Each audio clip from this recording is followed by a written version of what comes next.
Escuchamos. Muchas gracias.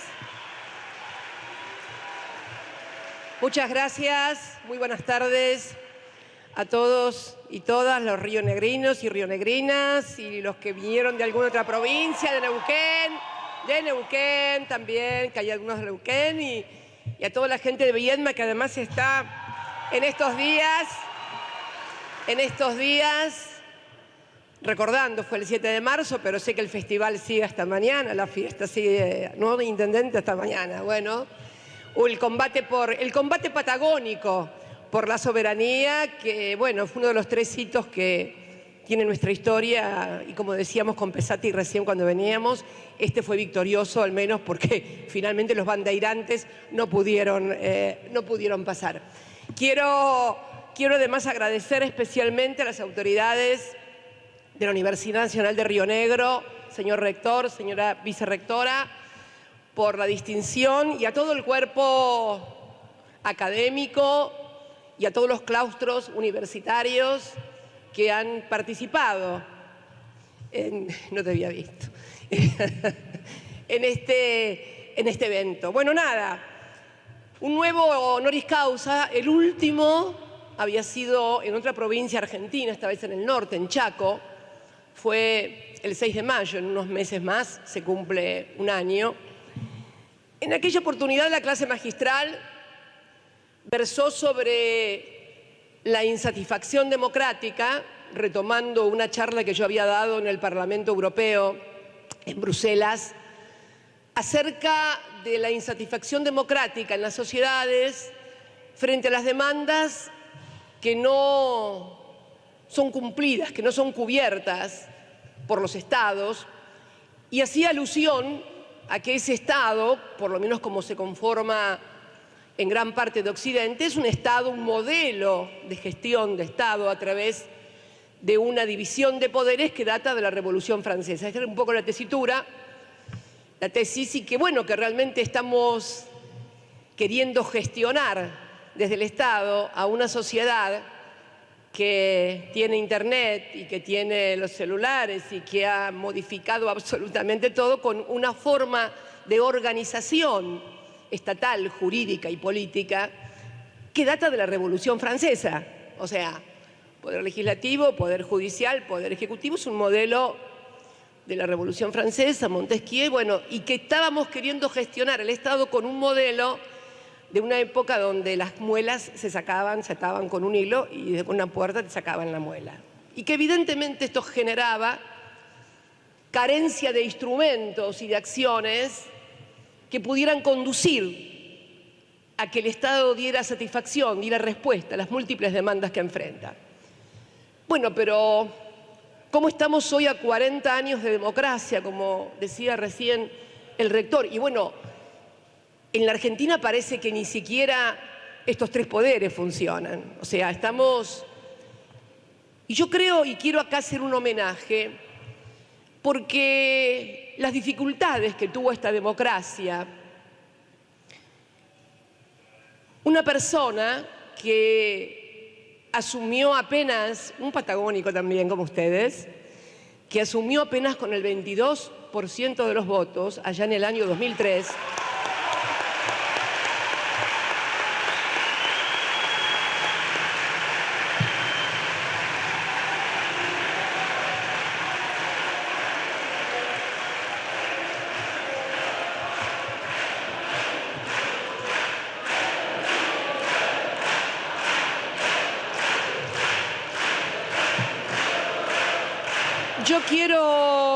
Yo quiero reivindicar a ese hombre que apenas con el 22% de los votos recibió un país en el 2003 al que todos recuerdan la parte económica, que estábamos mal, que el corralito, pero había algo que era previo y que lo recibió en medio de una fenomenal crisis institucional en la cual hoy un chico de 20 años tal vez no se acuerde porque nació en el 2003, o sea, pero hubo un tiempo que no es muy lejano en nuestro país, en el año 2001, donde se produce una gran crisis de carácter institucional que motiva que 5 presidentes se sucedieran en una semana, que la gente pidiera que se vayan todos. No había poder ejecutivo, la gente no veía que la autoridad, que la política era la que decidiera las cosas en la Casa Rosada. La gente sentía que las cosas se decidían en cualquier lugar, menos en el lugar para el que habían votado que estuviera una persona para hacer las cosas que habían votado y decidido en una elección libre y democrática. El poder legislativo estaba fuertemente cuestionado. Acuérdense que la primera alianza, la del año 1999, su vicepresidente renuncia en medio de denuncias de sobornos en el Congreso de la Nación, en el Senado. Yo lo recuerdo muy bien porque era diputada nacional. Y estalló un gran escándalo porque una ley de flexibilización laboral fue comprada por el entonces oficialismo, sobornando a senadores en ese momento de la oposición que eran de nuestro partido, del peronismo. Gran escándalo. No lo denunció ningún periodista de investigación, no lo denunció ningún opositor, lo denunció el propio vicepresidente. Un dirigente que era un intelectual, que provenía del peronismo, de las filas del peronismo, lo había denunciado.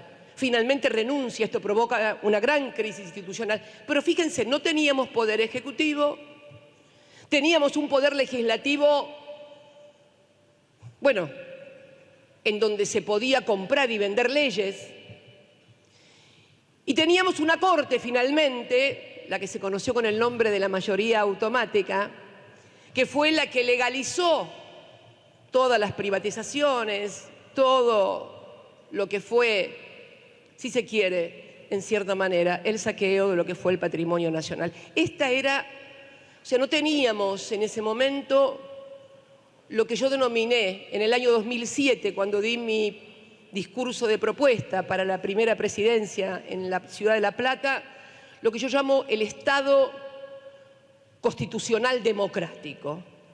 Este poder que hoy no da, y que yo decía en el Chaco, que ya no daba respuestas, ni siquiera teníamos eso en ese momento. Y Néstor en el 2003 reconstruye esto, primero colocando a la Casa Rosada como el centro de gravedad del poder político democrático votado en la República Argentina. Las decisiones las toma el presidente. El poder legislativo vuelve a ser lo que tiene que ser, oficialismo y oposición. Me tocó ser oficialista y la verdad que yo, que era legisladora desde el año nacional desde el año 1995, creo que fue la única época en la que un oficialismo en la República Argentina votaba leyes de las que estaba orgulloso votar y sancionar, porque eran leyes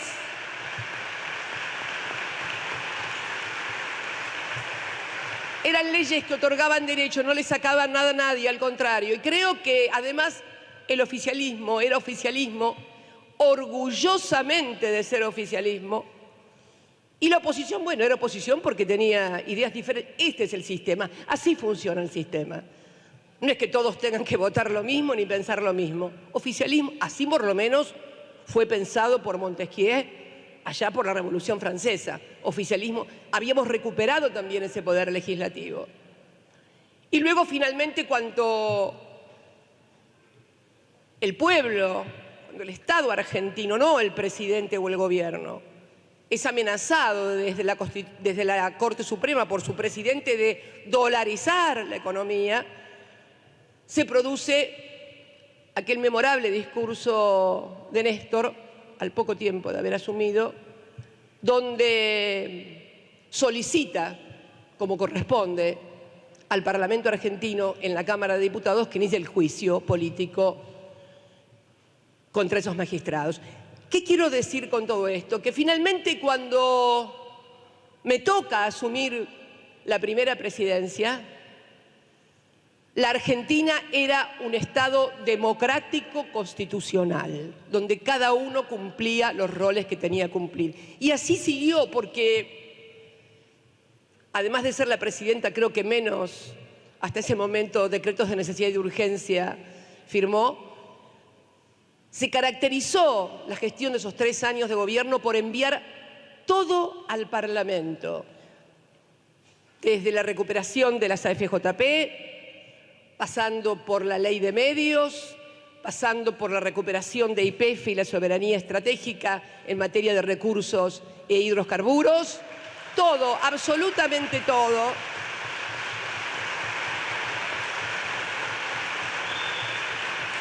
Todo, absolutamente todo, se dio en ese marco.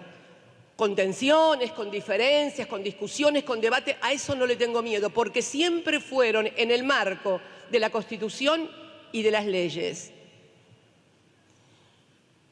Y hoy, a 40 años de democracia, el próximo 10 de diciembre de este año, bueno,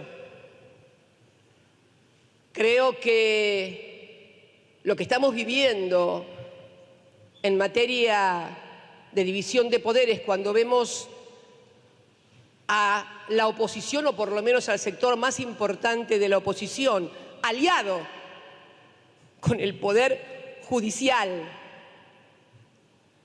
para hacer lo que sabemos que se está haciendo, bueno, creo que hoy no estamos ante un Estado democrático constitucional. Miren, sin ir más lejos, hoy, 1 hora o 2 horas antes de esta conferencia que todo el mundo sabía, desde el Partido Judicial, ya no se lo puede llamar Poder Judicial, por lo menos desde los sectores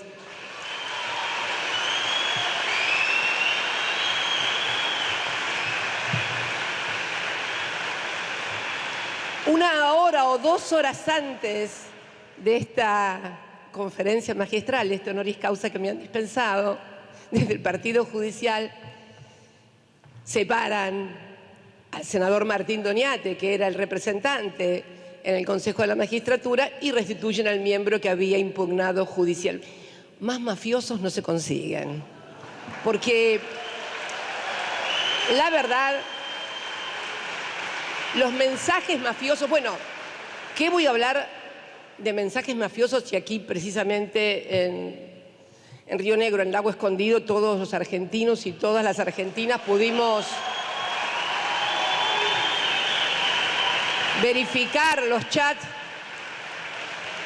donde, por esas casualidades casuales, el juez que instruyó la causa en la cual ayer acaban de proscribirme, en la causa en la cual acaban de proscribirme, fue uno de los que recomendaba cómo tenían que hacer facturas truchas.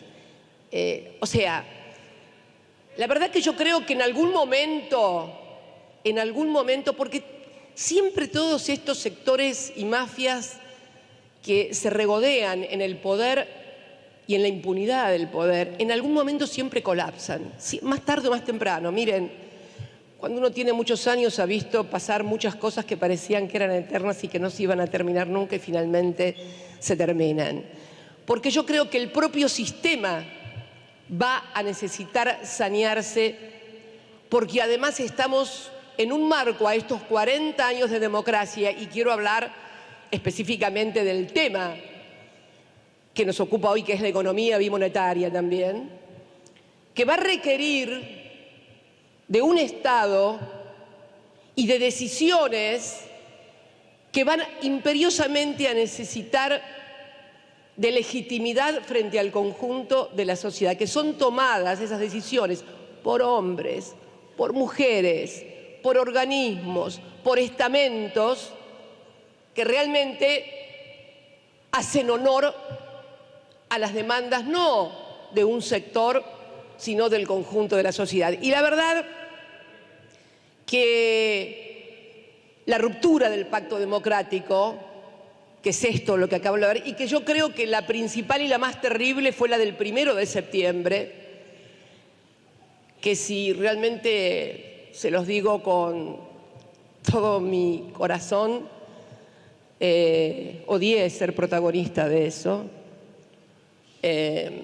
pero la ruptura del pacto democrático, aquel, no el que habíamos construido a partir del 2003, cuando Néstor reconstruye el Estado democrático constitucional, sino aquel que se construyó el 30 de octubre del 1983 y que se solidifica ese 10 de diciembre en la Plaza de Mayo, y que era el pacto de que no se podía ni siquiera pensar en que la supresión del adversario era la supresión de la vida, que se lo podía eliminar, que estaba bien que si es opositor o que no estoy de acuerdo lo mato, lo desaparezco o me tengo que exiliar. Esto era algo que estaba absolutamente convalidado por la sociedad. Y sin embargo, ese 1 de septiembre se rompió. Pero si uno mira realmente lo que pasó a partir del año 2015, en realidad casi observa como una secuencia lógica lo de ese 1 de septiembre, inclusive en ese propio año 22, en marzo del año 22, el día que se trataba en el Parlamento, en la Cámara de Diputados, para ser más precisos, el acuerdo con el Fondo Monetario Internacional, destruyeron mi despacho. Primero fue señalado con pintura.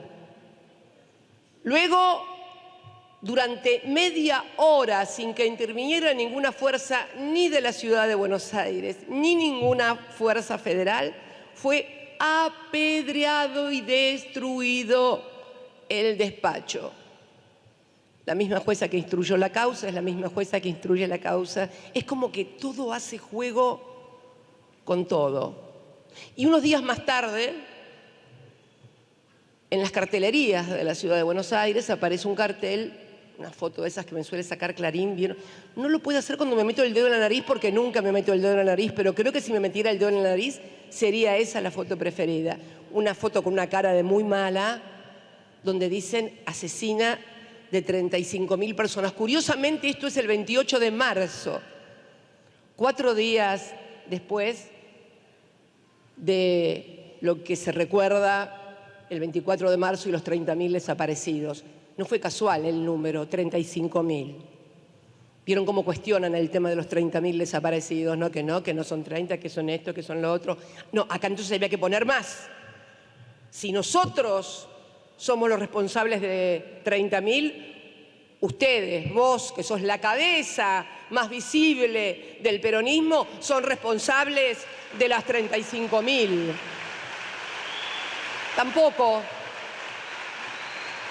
Tampoco nunca se supo quiénes eran los responsables, pese a que había pruebas, se pidieron medidas, bueno, no importa. Quiere decir que ese 1 de septiembre tuvo muchos primeros antes, que empezaron inclusive, acá el rector hacía recién mención a uno de los objetivos de la universidad, que es superar la brecha y lograr la paridad de género, vicerrectora, y me parece fantástico. Pero yo quiero recordarles cómo la primera mujer que es presidenta en la República Argentina fue totalmente anatematizada, pero no por las políticas, porque uno puede y debe aceptar todas las diferencias y todas las críticas a las políticas. No, eran todas cuestiones y alusiones a mi condición de mujer, no a las políticas. Esto también va abonando, como me dijo el Papa cuando me llamó al otro día, Francisco, el 2 de agosto, siempre la violencia física es precedida por la violencia de las palabras y de las actitudes, siempre. Y esto siempre sucede así. Llegamos entonces a este momento difícil de la Argentina en el marco de lo que yo denomino, bueno, lo de los fundamentos de ayer, más que fundamentos, es un eufemismo. Millones de palabras y adjetivos, ninguna prueba y un solo objetivo, la proscripción. Creo que el que mejor lo definió, fue el ministro del Interior, Guado de Pedro, cuando dijo: han reemplazado al Código Electoral por el Código Penal. Esta es la verdad de la milanesa hoy en la República Argentina.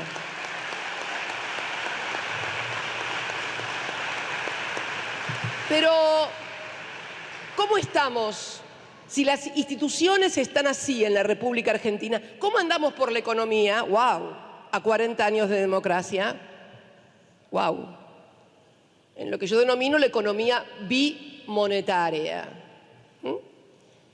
El 24 de marzo del 76 yo creo que fue el momento de ruptura de lo que fue el modelo económico industrialista por sustitución de importaciones, que inauguró el peronismo fuertemente y que había sido incipiente ya en la época del irigoyenismo, cuando hubo que hacer la primera sustitución de importaciones con motivo de la Primera Guerra Mundial. Y la reforma de las entidades financieras, la famosa reforma de Martínez Dios, introdujo una modificación en el patrón de acumulación en nuestra sociedad y también en nuestras élites dirigenciales, empresariales y económicas. Un modelo que podíamos denominar de capital financiero fundamentalmente, y que como tal, y a partir de la globalización del capitalismo financiero, el dólar pasa a ser el patrón de conducta, diría yo. Porque hoy es un patrón de conducta más que un patrón monetario, por lo menos en la Argentina. Patrón de conducta. Y digo, el modelo industrialista de sustitución de importaciones tenía problemas, no era todo coser y cantar.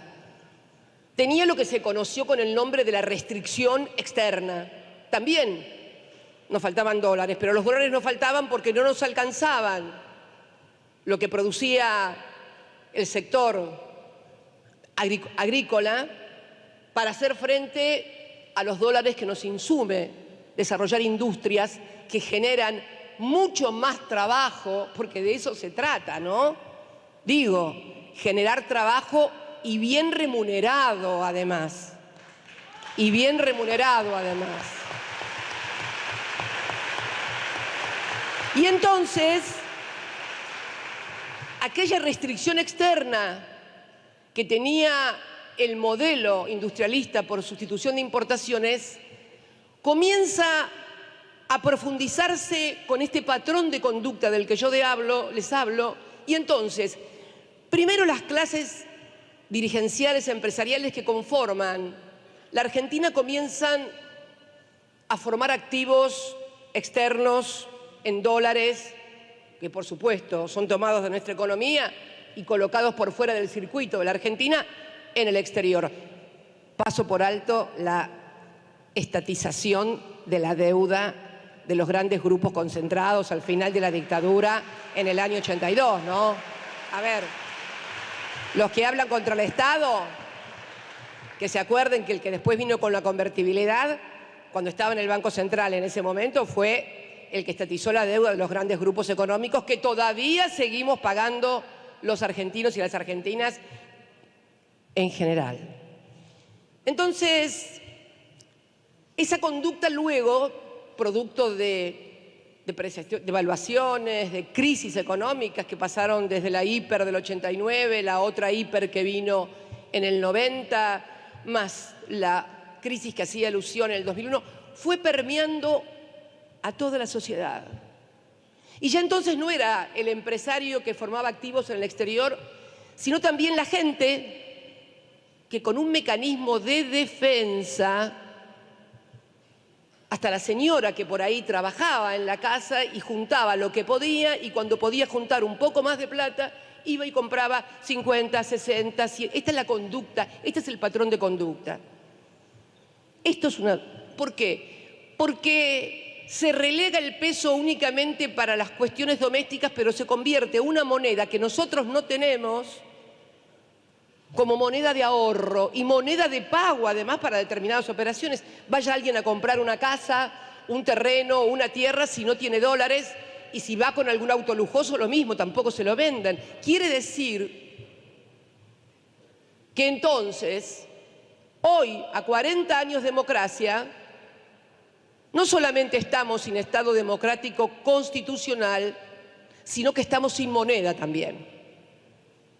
Esto es lo que se denomina una economía bimonetaria.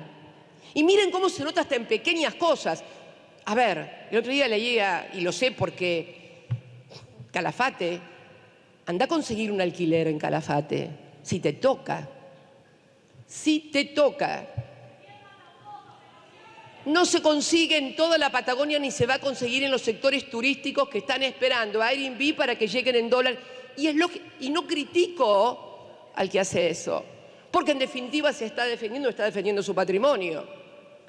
Pero tenemos que pensar, los dirigentes políticos que se precian de querer, porque ¿qué es dirigir? ¿Qué es ser un dirigente político? ¿Ser senador? ¿Ser presidente? ¿Ser gobernador? No, dirigir es eso, dirigir, o sea, el dirigente tiene que ver siempre un poco más adelante lo que va a pasar, porque tiene que conducir y dirigir a sus sociedades a lugares buenos y seguros. Eso es ser dirigente.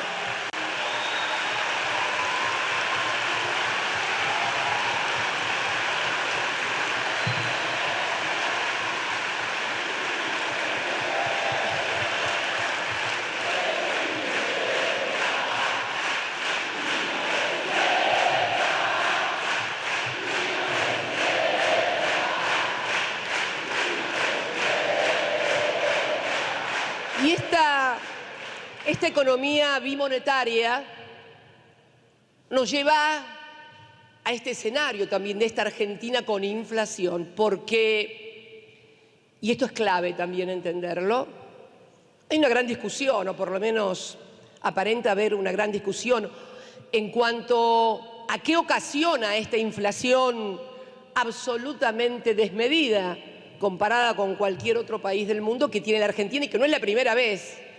Atravesamos la crisis hiperinflacionaria del 89, luego la del 90. No es la primera vez. Y bueno, ahí durante mucho tiempo se decía que si se aumentan los salarios mucho, esto genera inflación. Con lo cual quiere decir que en épocas donde el salario es bueno, deberíamos tener inflación. Yo quiero que pongamos el primer gráfico. ¿Lo tenemos? Ahí está. Ese gráfico que ustedes ven, que dice salario real RIPTE, pesos constantes de enero del 2023, fíjense, es desde el año 95. Quiero decir el origen. Este lo saqué del diario La Nación, para que vean que no proviene ni de Página 12, ni de Pravda, ni tampoco de La Habana, de ningún lado. Es un cuadro que publicó un destacadísimo columnista del centenario diario La Nación, creo que el día lunes o martes, y donde mide el RIPTE. Fíjense, el RIPTE, por supuesto, cuando vino la crisis del 2002, miren dónde estaba cuando asume Néstor, el RIPTE, ¿no? Ahí abajo. Y comienza a subir y pasa la línea importante ya en el 2007, cuando él estaba de presidente, y después sigue. Bueno, toda esa liñita que sube hasta allá arriba, baja un poquito y vuelve a subir. Adivinen en qué gobierno fue. En el nuestro.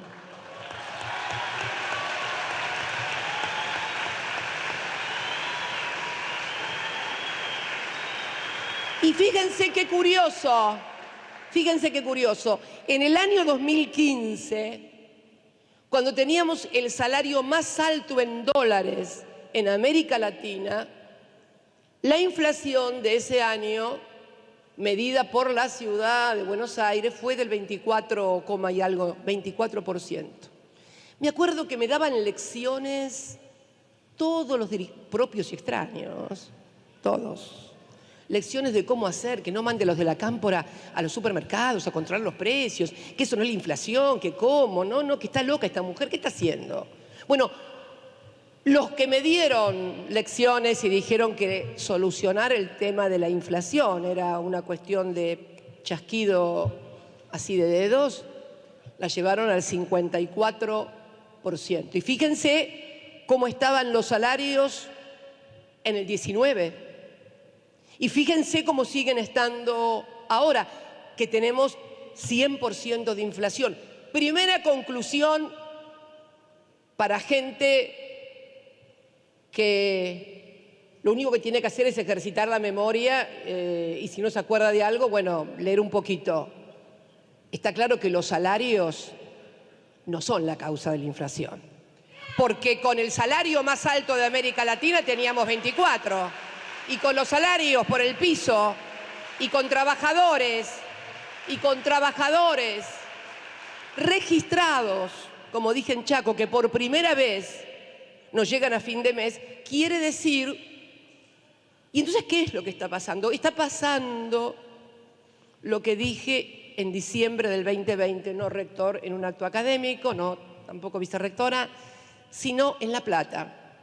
Me acuerdo un acto muy lindo que había organizado el gobernador de la provincia de Buenos Aires, a la que fue el presidente, el entonces presidente de la Cámara, estaba también Máximo, Sergio, que era presidente de la Cámara, y me acuerdo que yo hablé después de Sergio, y Sergio había pronosticado que la economía iba a crecer, y yo dije, claro que va a crecer, pero tenemos que alinear precios, salarios, tarifas y servicios. ¿Para qué? Para que el crecimiento no se lo lleven 4 vivos.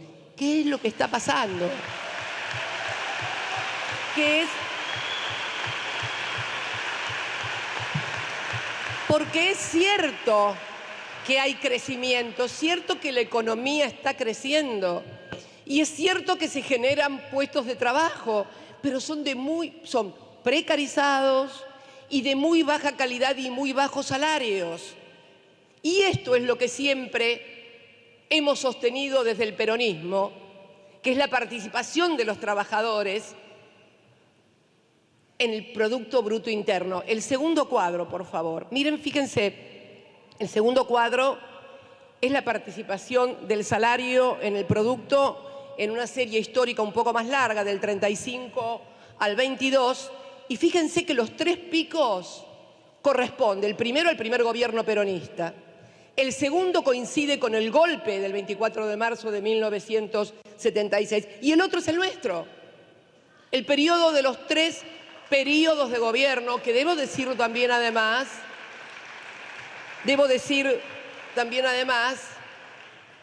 que desde la ley Sáenz Peña ninguna fuerza política pudo cumplir 3 periodos consecutivos de gobierno, democráticamente se refiere obviamente, ¿no?, por elección popular. Bueno, si no es el salario, está demostrado. Hoy tenemos una inflación del 100% y los salarios están súper deprimidos y eso no lo discute nadie, y que hay que mejorar el poder adquisitivo. Quiere decir que por el salario alto no es. Cuando teníamos salario alto había inflación, sí, pero no esta. Claro, claramente. Vamos al segundo, al que más insistentemente escuchamos hoy. Déficit fiscal. O sea que la inflación se debe al déficit fiscal. Quiere decir que si no hay déficit fiscal, la inflación va a desaparecer o no va a ser un problema. Yo acá quiero que pongamos el otro cuadro. Este está en inglés porque lo saqué de The Economist. Bueno, lo hice para evitar que dijeran que es un cuadro, nadie va a discutirme a The Economist, calculo. Yo quiero que miren, son todos los países y van a ver dos columnas. La primera columna es el balance de cuenta corriente. ¿Qué es el balance de cuenta corriente? Para que lo entienda la señora que nos está mirando. Es lo que te queda en dólares una vez que pagaste todas las importaciones, todas las transferencias que tenés que hacer, la balanza turística negativa. Es lo que te queda, como el comerciante, lo que le queda en la cuenta corriente para pagar la cuenta. Esto es, fíjense. Esa es la primera. Ahora fíjense la segunda. La segunda, que es toda rosa, casi ven que es toda rosa porque solamente hay 5 celestitos, la segunda columna es la del déficit fiscal, primario y financiero. Fíjense todos los países que hay. De todos los países que hay ahí, solamente 5 no tienen déficit fiscal. Y se los digo: Noruega, Dinamarca, Arabia Saudita, Israel y Chile. Todos los demás tienen déficit fiscal. ¿Pero cómo? Y Chile inclusive ni siquiera tiene, y solamente 4 tienen superávit gemelos. Solamente 4. Noruega, Dinamarca, Arabia Saudita e Israel. Todos los demás tienen doble rojo, tanto en déficit como en cuenta corriente, salvo la cuenta corriente, que hay muchos celestes. ¿Por qué? Porque esto es lo que determina la cantidad de moneda que tenés en la economía para hacer frente a todas las inversiones y a todas las obligaciones que vos tenés en materia de deuda. Este es el gran tema, pero además, y esto no quiere decir, porque ya veo que Clarín mañana titula "Cristina quiere que haya déficit fiscal". No quiero que haya déficit fiscal. Lo virtuoso es no gastar más de lo que ingresa, pero evidentemente en épocas de crisis esto es un instrumento que se necesita para evitar la recesión, porque además si no podemos llegar a tener el infierno más temido, que es recesión con inflación, y estamos al horno, Es más, fíjense que los 5 países que no tienen déficit fiscal, en el caso de Noruega, además de ser 9, 10 millones de personas, ellos tienen un superávit brutal por parte de Statoil, que es la empresa de combustibles.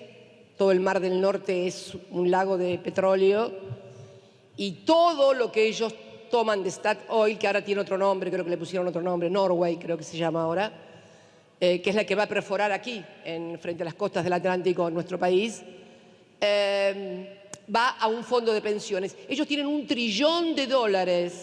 Ellos tienen asegurados a sus pensionados, a sus jubilados, a sus jubiladas, creo que, no sé, hasta fines de siglo. Lo mismo pasa en el caso de Arabia Saudita. Obviamente no tengo que explicar por qué Arabia Saudita tiene una excelente cuenta corriente.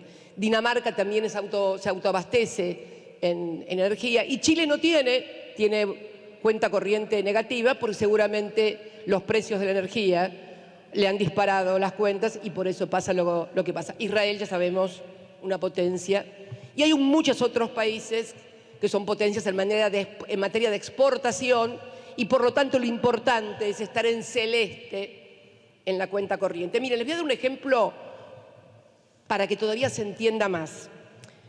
Si ustedes vuelvan a poner, por favor, esa última esa. Fíjense, ahí Malasia. ¿Les suena Malasia? Seguramente que no. Ahí van a ver a Malasia, que tiene un déficit fiscal de 5.3. 5.3 del PBI. Un poquito más abajo está Argentina con el 3,8. O sea, Argentina tiene menos déficit fiscal que Malasia. Sin embargo, Malasia tiene 2.4 en la... ¿Y por qué les hablo de Malasia? ¿Por qué? Porque hoy, que se cumplen 30 años del enlistamiento de YPF en la Bolsa de Nueva York, el presidente de YPF, Pablo González, un patagónico como todos nosotros, está en estos momentos en Nueva York. Ustedes saben, y ha sido muy publicitado en todos los medios, que está en tratativas con Petronas. Miren lo que son las casualidades. Petronas es la compañía estatal de gas y petróleo de Malasia. Sería la YPF de Malasia. Y justamente el titular de Petronas, el embajador de Malasia además, estaban conmigo ese 1 de septiembre. Fue la última reunión que hice cuando salí del Senado antes de llegar a casa esa noche. Y bueno, y se está tratando un acuerdo porque Malasia, Petronas, que tiene déficit fiscal más alto que el de la Argentina, financiaría la construcción de una planta en Bahía Blanca para gas licuado y un gasoducto que viniera directamente de Vaca Muerta a Bahía Blanca. Ellos tienen una flota en materia de gas natural licuado para transportarla formidable, con una inversión en infraestructura de 30.000 millones de dólares que puede llegar a mucho más cuando se haga todo el tema de la producción y la explotación. Fíjense, un país que tiene más déficit fiscal que nosotros es el que va a financiar este emprendimiento. ¿Se dan cuenta? ¿Cómo nos mienten, no? ¿Cómo nos mienten en los medios de comunicación cuando te dan clases de economía y te hablan 20 horas del déficit fiscal y no te hablan de los activos formados en el exterior para evadir impuestos y sustraer el trabajo de los argentinos? La verdad que...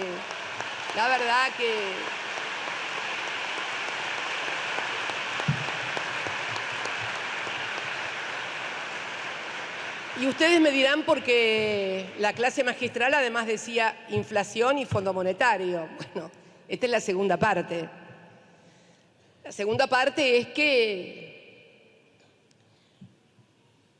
la pandemia fue terrible, la guerra también lo es, pero no hay catástrofe más grande para la República Argentina que el endeudamiento que se produjo en el gobierno en el periodo entre el 2015 y el 2019. Esta es la verdad de la milanesa. Catástrofe, ¿eh? ¿Ustedes por qué creen que pudimos tener 12 años y medio de gobierno en la República Argentina y buenos salarios y hacer satélites y que los científicos volvieran al país con el programa Raíces y distribuir más de 5 millones de computadoras con los chicos y construir la asignación universal por hijo como una...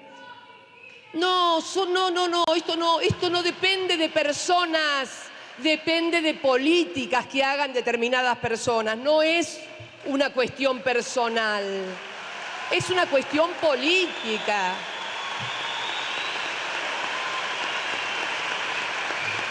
Es una cuestión política.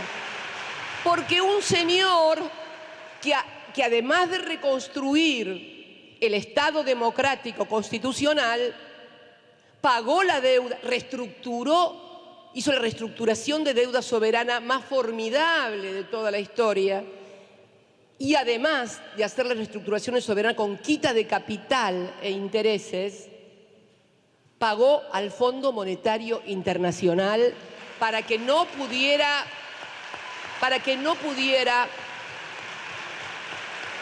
interferir en el desarrollo de políticas públicas nacionales. Y este acuerdo que se ha firmado... yo quiero primero desmistificar un poquito esto del acuerdo porque parece que a uno no le gustara el Fondo Monetario Internacional por una cuestión dogmática o que no quisiéramos pagar. Por supuesto que sí. Si te dieron 45.000 millones de dólares lo vas a tener que devolver. Esto está claro. Nadie pretende que no lo devuelvan. Tampoco tengo una cuestión dogmática ni ideológica con el Fondo Monetario Internacional. El otro día este mismo columnista que publicó el RIPTE titulaba textual, Máximo y Cristina, se refería a Máximo obviamente, Máximo y Cristina condenados a un programa económico en el que no creen. Primera cuestión, creer yo creo en Dios nada más. En el amor también. Pero en un programa económico nadie cree en un programa. ¿Qué es esto? ¿Es una cuestión de fe? No. Los programas económicos no son una cuestión de fe. Son una cuestión de objetivos que persiguen y la eficacia y la eficiencia que tienen para alcanzar esos objetivos. O sea, no me enamoro de nada. Pero digo esto para aclarar que no hay ninguna cuestión dogmática con esto, o que no quería que se acordara con el fondo, bueno, y voy a contar una infidencia para que se entienda un poquito, porque tanta cosa que se publica, tanta cosa que se dice, en off, acá y allá, paro acá. Entonces creo, miren, una infidencia cortita, la única que voy a hacer. En diciembre del 21, estaba en plena negociación con el Fondo Monetario, me llama un día el presidente del Banco Central, que es el actual presidente del Banco Central, que quería verme. Le dije, sí, le dije que viniera a mi casa. A mí no me gustaba recibirlo en el Senado porque presidente central en el Senado, después tenés 28 millones de artículos de análisis de esto, de lo otro. Y viene a decirme, estaba muy álgida la negociación aparentemente con el Fondo Monetario Internacional y el ministro de Economía, y me viene a proponer que estaban dispuestos desde el fondo a viajar a la Argentina para entrevistarse conmigo porque pensaban que yo iba a solucionarlo porque, y textual, quiero repetirlo y terminar, no voy a hablar más de este tema, porque el ministro de Economía en ese entonces, el ministro que luego renunció, bueno, estaba muy terco, que era muy caprichoso, que no quería, bueno, digo, no, mirá, le digo, a mí me enseñaron desde muy chiquita que cuando alguien empieza una negociación es el que la tiene que terminar y que no hay peor negociación que la que se hacen en 2 o 3 ventanillas, porque finalmente el que tiene más poder termina jorobando a los otros que se dividen en 3 o 4 lugares. En todo caso, bueno, decirle al presidente si vos tenés diferencias con el ministro de Economía, que decide el presidente. Bueno, y me dijo que el presidente le decía que sí a uno, que no. Bueno, no importa, la cuestión que no quise intervenir porque me parece que el que tenía que negociar y hacer las cosas que debía hacer era el entonces ministro de Economía, que finalmente, cuando renuncia, no renuncia, como se dijo ahí, porque se peleó conmigo o se peleó con él. No, porque, es más, tengo mi celular, yo que puedo mostrar el celular, como siempre digo, tengo en mi celular el último mensaje muy atento que me envió un mes antes de renunciar, en el cual me enviaba el proyecto de ley de renta inesperada que se había enviado al Congreso. Digo todo esto para terminar cuando uno discute y te pongan clichés o te pongan en un lugar de que sos terca, que no querés esto, que no querés lo otro, que sos muy ideológica. No, miren, creo que he dado muestras de un pragmatismo cuando se trata de los intereses del país, que bueno, ya no sé qué más debería hacer. Ya no sé qué más debería hacer. Bien. Este acuerdo, es más, apoyé con mucha fuerza también la reestructuración de la deuda privada, pese a que no obtuvimos ni una sola quita de un solo dólar de capital y de intereses. Creo que se podría haber hecho una mejor negociación y la apoyé porque creí que la tenía que apoyar. Me senté en la mesa de propuestas cuando se presentó en Olivos y me volví a sentar en la mesa del Bicentenario cuando se cerró, porque esto es también parte de la responsabilidad institucional. Pero parte de la responsabilidad institucional también es decir lo que puede pasar si se firman determinados acuerdos que finalmente terminan siendo inflacionarios. Por una razón sencilla. Si en una economía de carácter bimonetario como la que yo tengo que ir en la devaluación por arriba de la inflación y en la tasa de interés por arriba de todo eso, y además tengo que eliminar todo tipo de subsidios a las tarifas de los servicios públicos, en una economía de las características de la Argentina, porque los acuerdos no pueden ser como se vende en un paquete de galletitas que es lo mismo para todos. No.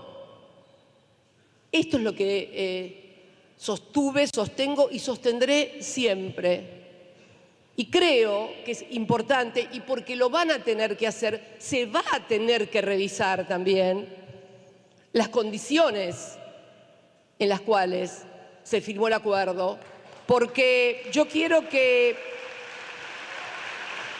pongamos el de la deuda, por favor, que es el último, por favor, el de la deuda.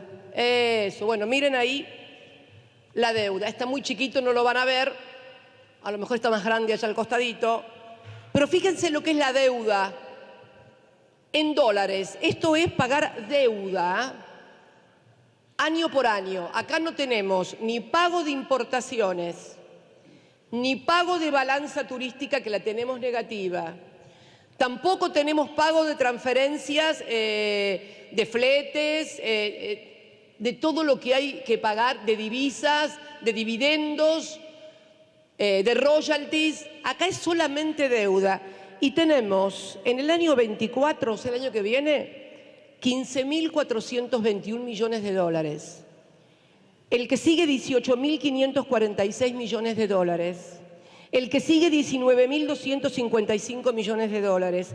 En el 27 empiezan de a 23.000, 25.000, 24.000, 24.000, 23.000.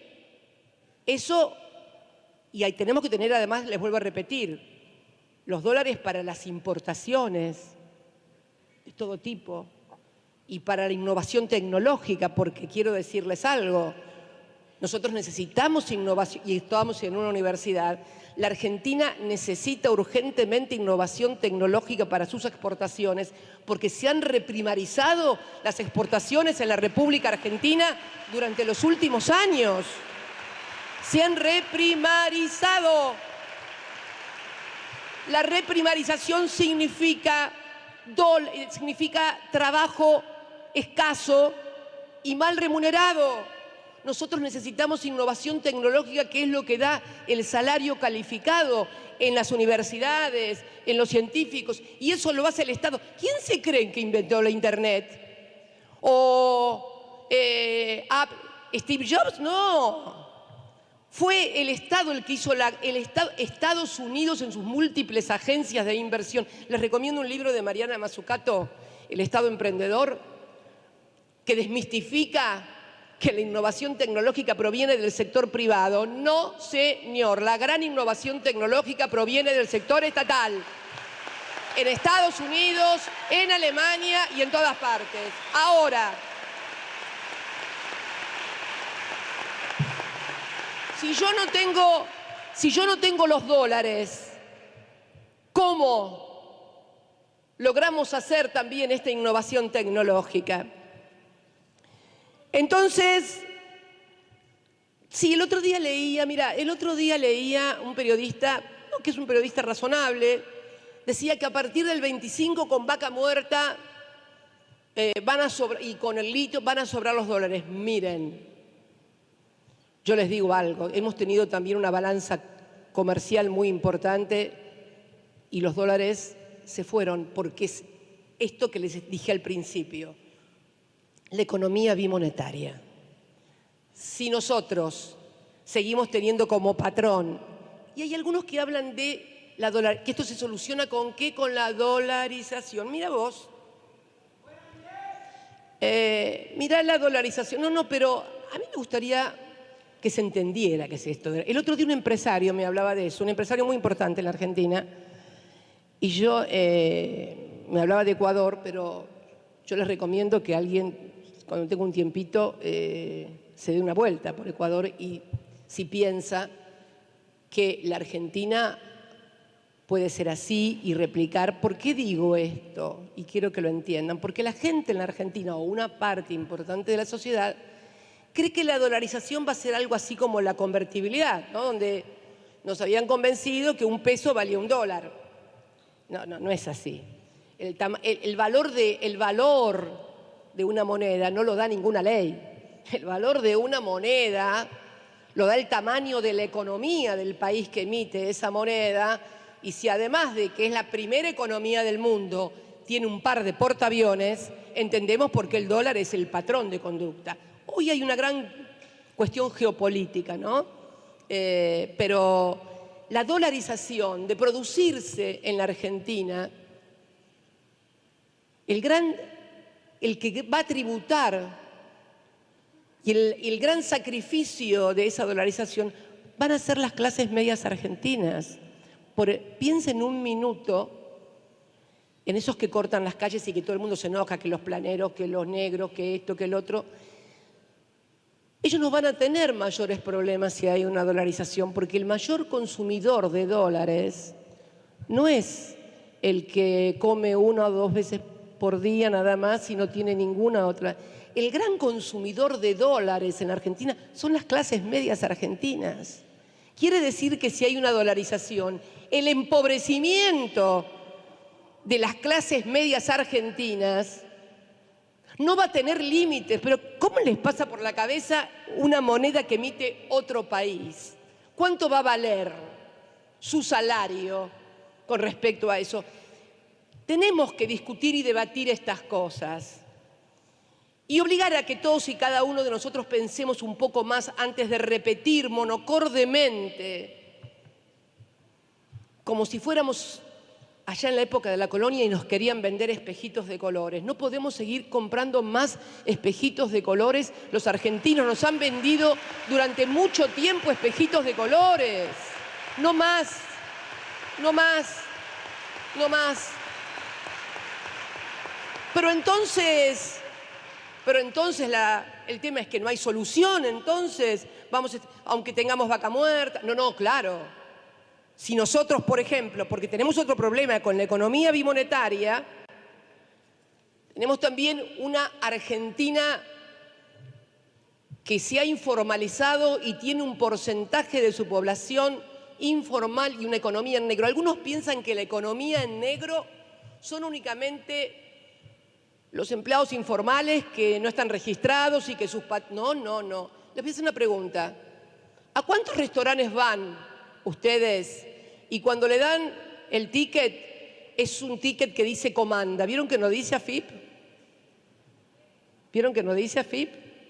Pues miren, no te estoy hablando del que te vende, porque algunos se enojan con los manteros. Hay alguno acá, rionegrino, que siempre tenía un problema con los manteros y las manteras, tremendo, porque estaban en negro y porque eran informales. Y después, esos que se quejan de los manteros o de los informales, van a un restaurante, por ahí paquetísimo, y en el restaurante le dan un ticket comanda, la factura comanda, que no es la de la AFIP.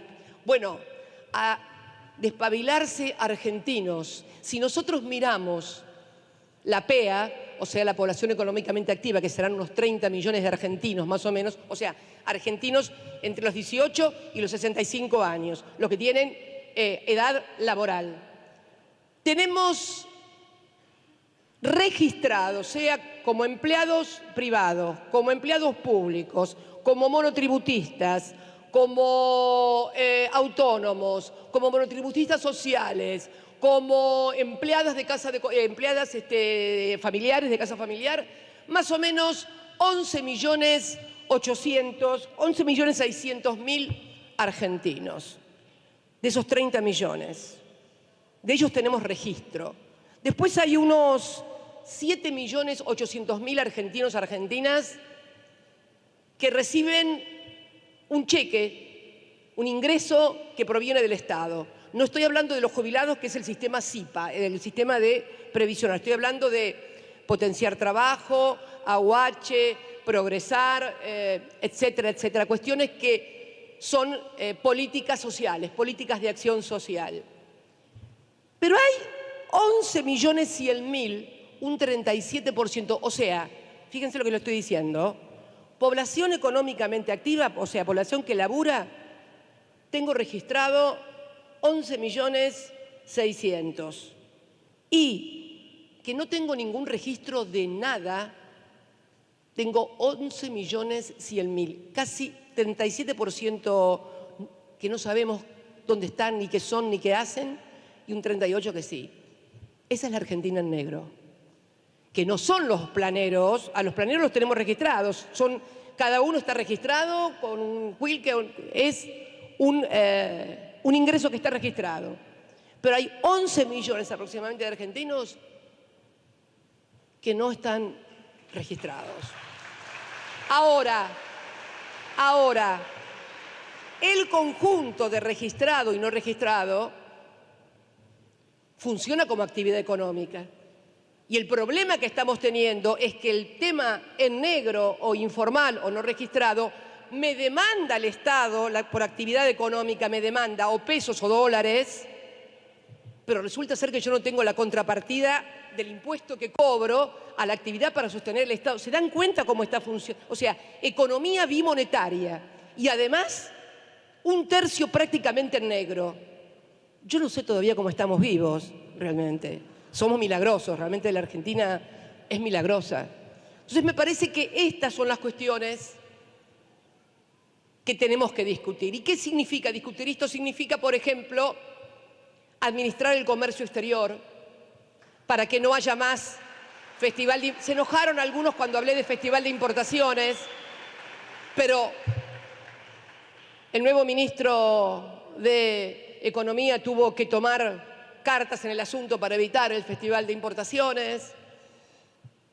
Tenemos que tener un banco central, algunos lo quieren quemar. Yo la verdad que bidones de nafta es lo más fácil de conseguir y lo más rápido, pero ¿ustedes piensan que las cosas pueden solucionarse de ese modo en la República Argentina? Yo personalmente entiendo que no. También entiendo que se requiere una profunda reforma en esto también del Banco Central para que realmente cumpla el rol de cuidar la moneda. ¿Y qué es cuidar la moneda? Cuidar el tamaño de la economía, por lo que dije antes, porque el valor de la moneda no es el valor nominal. El valor de la moneda es cuando se convierte en patrón de otras economías. Ese es el valor de la moneda. Y creo entonces que la gran pregunta es, ¿qué hacemos? ¿Se puede seguir de esta manera? Porque la pregunta era, ¿hegemonía o consenso? Bueno, durante 2013 y 2015 hubo hegemonía democrática. Sí, había un modelo de país, desendeudamiento, producción, industrialización, etcétera, etcétera. No voy a abundar. ¿Por qué era una hegemonía democrática? Porque el Parlamento funcionaba a full, porque no se sacó una sola ley sobornando a nadie, porque no se obligó a votar nada a nadie, porque los que votaban a favor era porque estaba convencido, porque los que votaban en contra era porque no creían en eso. Y está bien que si no crees en eso. Ahora bien, vino otro partido y no pudo construir su hegemonía democrática. ¿Porque qué dijo? Tarifazo. La gente no estaba de acuerdo.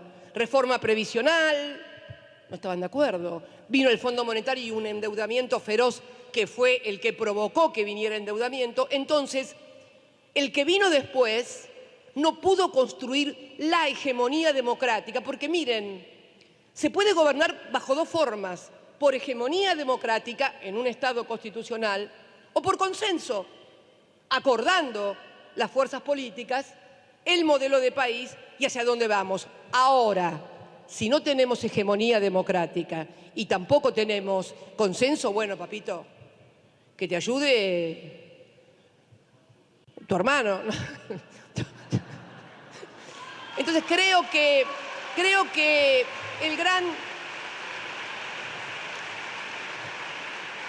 creo sinceramente, y no es la primera vez que me han escuchado, porque me lo escucharon decir también en Chaco, lo escribí en mi libro, sinceramente.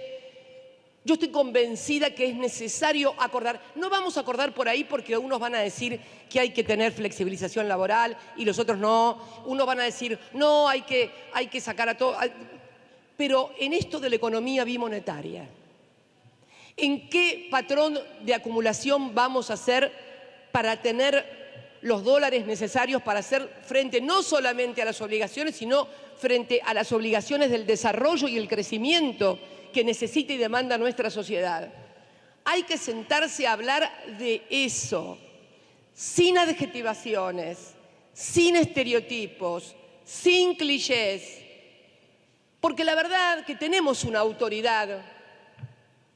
El otro día me pareció uno de los principales candidatos de la oposición dijo que el que decía que sacaba el cepo, que venía y sacaba el cepo, era un chanta. Saludable gesto, saludable.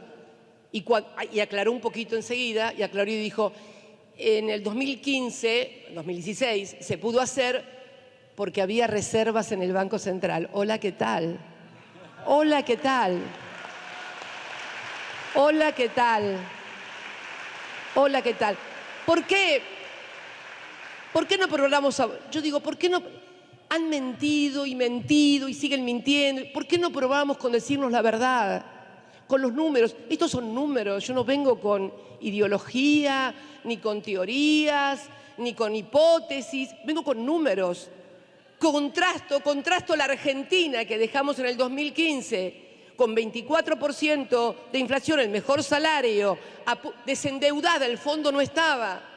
Y el que venía tenía que arreglar con los buitres. Y otra cosa, vamos a necesitar que los dirigentes políticos en la Argentina estén unidos todos juntos frente a nuestro principal desafío, que va a ser revisar ese acuerdo para que necesariamente, no para no pagar, sino para que nos dejen crecer, para que nos dejen crecer. Entonces, es imprescindible el cambio de actitud, que no pasa por darle la razón en cuestiones que seguramente no nos vamos a poner de acuerdo, pero sí en esto, en lo fundamental, en el eje. Después la gente votará si le gusta cómo le paga el sueldo uno, cómo le gusta la tarifa del otro, pero ponernos de acuerdo en esto. Porque si no nos ponemos de acuerdo en esto, podremos tener 20 vacas muertas, 80.000 toneladas de litio, pero nos van a seguir faltando los dólares. Y fundamentalmente, y este es mi gran temor para finalizar la charla, porque es el fin de la exposición, le tengo mucho temor a la fragmentación política. ¿Qué es la fragmentación política? Miremos un poquito en la región, miremos un poquito en Latinoamérica. En el año 2011, dos partidos políticos en Perú, en las elecciones, tenían el 65% de las elecciones. Hoy, para juntar el 50% de los parlamentarios en el Parlamento se necesitan 5 partidos políticos. Ningún candidato llega a más del 20, lo mismo pasó en Ecuador. La fragmentación del poder político, la fragmentación de la política, porque la gente se la agarra con la política y piensa además que viene uno, promete una cosa, viene el otro, y vamos así, y la gente sigue convencida que los políticos son los malos. No, los modelos económicos son los que causan. Y fíjense una cosa, en Perú tienen el Banco Central rebosante de dólares, exportaciones mineras por más de 50.000 millones de dólares, algo que también vamos a tener nosotros que abordar seriamente. Podemos tener mucha mejor performance que la que hoy tenemos. Chile exporta 40.000 millones de dólares por año, 50 en minerales nada más, y la cordillera es la misma de un lado y del otro. Es más, creo que la beta, si la hay, tiene que extenderse un poco más, que tenemos más territorio. Ustedes vieron que Chile es muy angostito. Entonces creo, con todo respeto, pero es angosto, con todo respeto, pero esto es lo que quiero decirles. Y esto era el motivo de esta exposición o clase magistral con motivo del honoris causa. Aportar ideas y discusiones. No podemos seguir en un debate tan chato y tan mediocre y tan manejados de los medios de comunicación. No nos los merecemos. Y sobre todo ustedes, estudiantes de universidades públicas, muchas gracias a todos y a todas, y ha sido un placer estar con ustedes. Gracias. Así, de este modo, hemos llegado al final de la ceremonia y solo resta agradecerles a todos y a todas. Bueno, muy bien, hasta ahí la palabra de la vicepresidenta de la Nación, Cristina Kirchner, en Río Negro.